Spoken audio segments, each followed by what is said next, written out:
Shalom, shalom.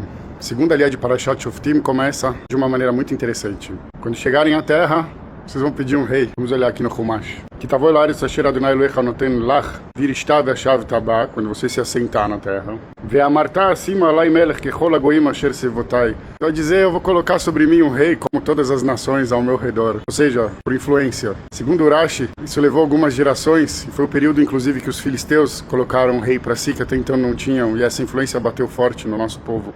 Também é importante saber que no livro de Shoftim, algumas vezes aparece escrito que faltava unidade em Israel, pois não havia rei, cada um fazia o que achava certo aos seus olhos. Então a figura do rei como uma figura de unidade do povo, da nação, ela parece sim ser importante, ainda que também pareça ser uma influência que vem dos outros povos. Por outro lado, essa liderança, se tratando inclusive de uma pessoa, de um ser humano, precisava ter critérios.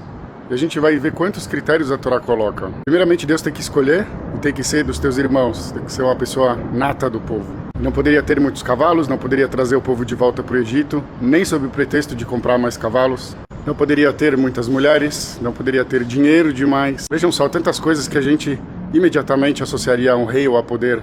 Dinheiro, cavalaria, no sentido de poderio. A quantidade de esposas, no sentido da história dos reis, inclusive, seus haréns. Mas não é nada disso. A função de um rei tem que ser dar o norte do seu povo. O nosso povo não precisa de rei, pois temos o rei dos reis. Ainda assim, quanto comportamento em sociedade, sim faltava. A linguagem no livro de Shoftim, ela deixa isso bem claro para a gente.